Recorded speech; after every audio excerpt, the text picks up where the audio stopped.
Hello fellow mutants, welcome back to another video. In this video we're going to talk about everything that happened to Commander Cody, the Clone Commander Cody, after he executed after he executed Order 66. So,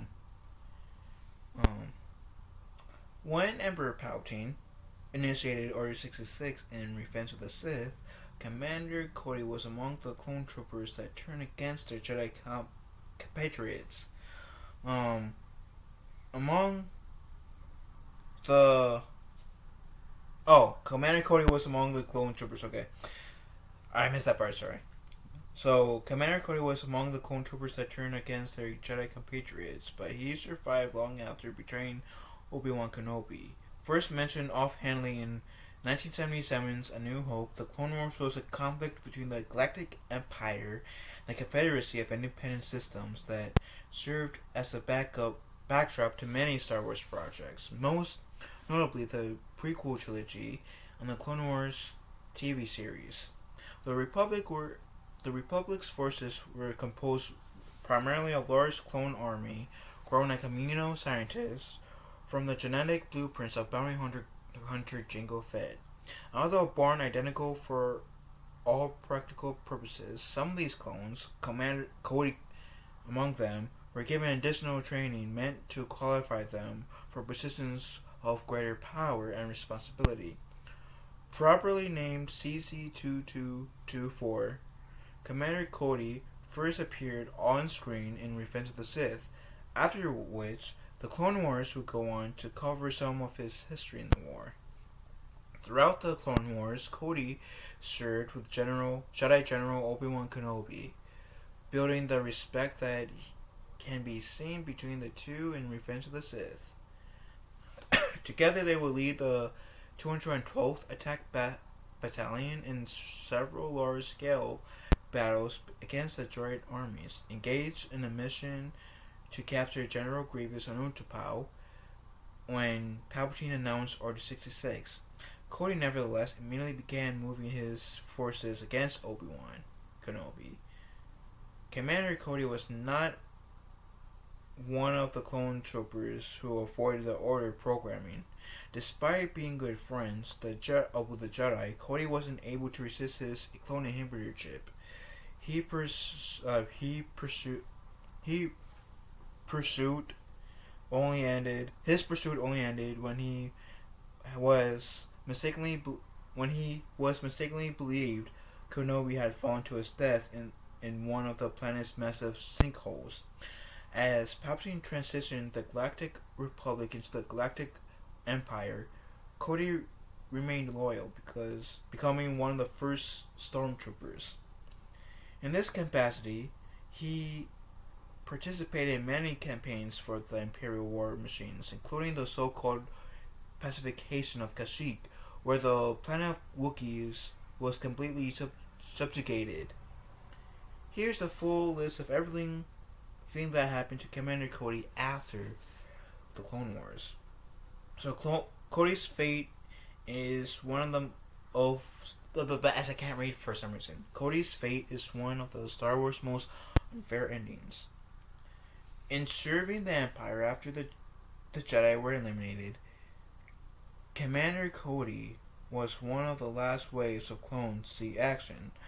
Almost as soon as the Empire declared victory against the Trade Federation, the Imperial Army discontinued the Kaminoan program and from then on recruited conscripts for stormtroopers.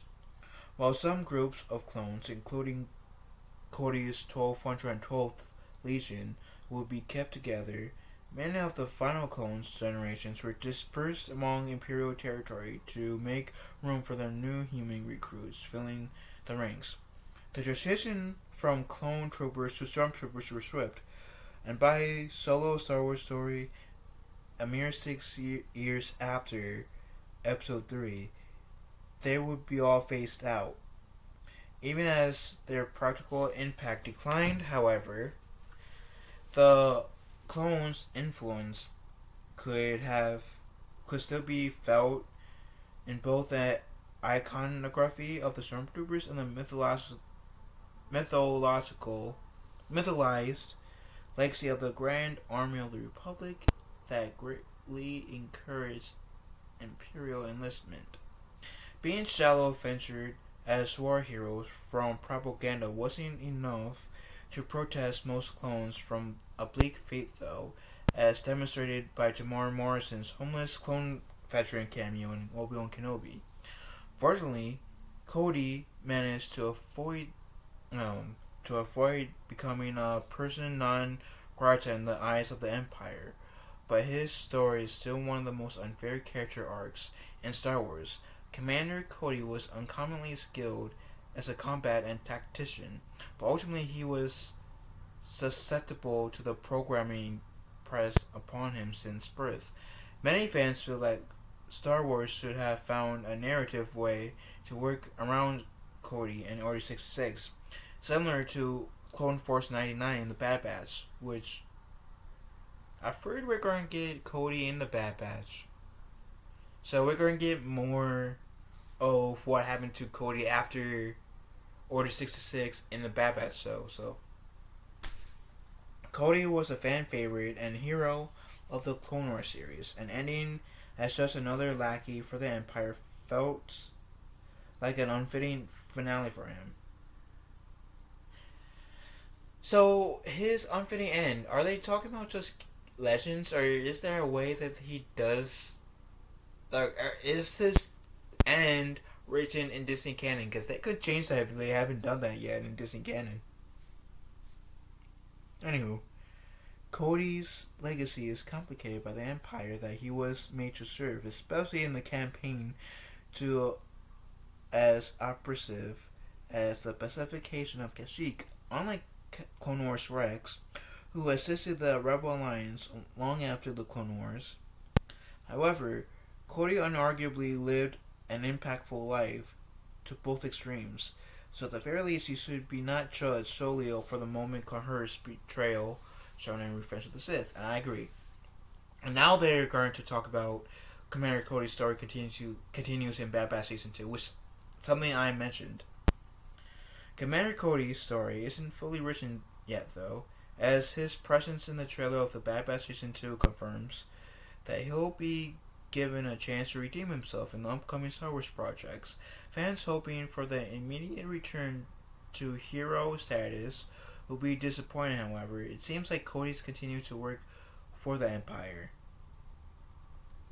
Look, I kind of expected that if we're going to get the return of Cody, which we are, and they're right, we saw him in the trailer, that if he's going to be redeemed, it'll probably be like a 2-episode arc, if any. I highly doubt that was going to be in the 1-episode arc. Hey, I'm working for the Empire. Boom. Take him to the same area where we got our inhibitor chips taken out. Boom, you're fine. Anywho.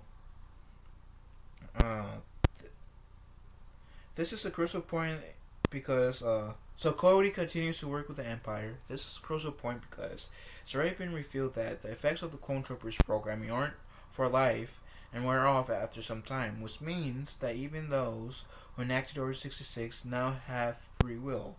Cody in Bad Batch Season 2, still being an Imperial agent despite no longer being enslaved to the programming, is a compelling tragic turn to the former Star Wars The Clone Wars protagonist.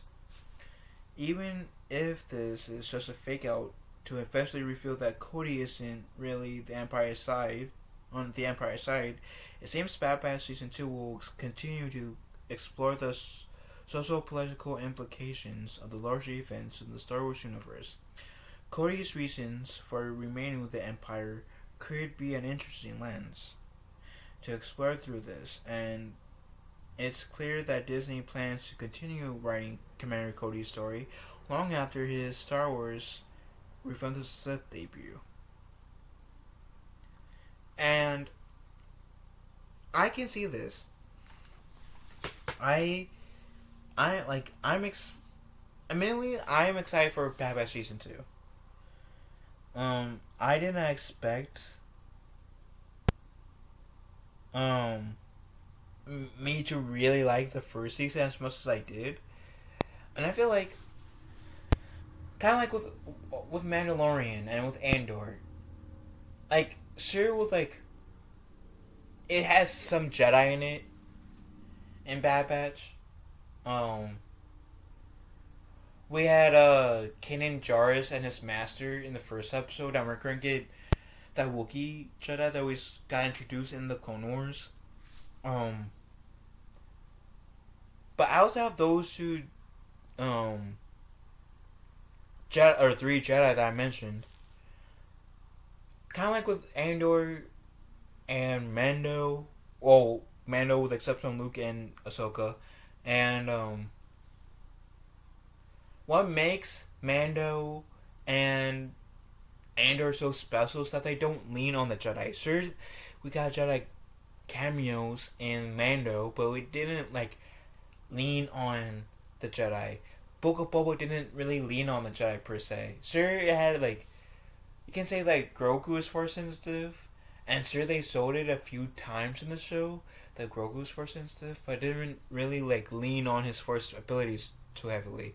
It didn't really like lean on the Jedi all too much. Like, sure, the second season, Amanda was finding a Jedi to take Grogu, but and that was the overall plot, but it didn't really like lean on the Jedi per se. It didn't have like Jedi at hand rescuing Mando constantly.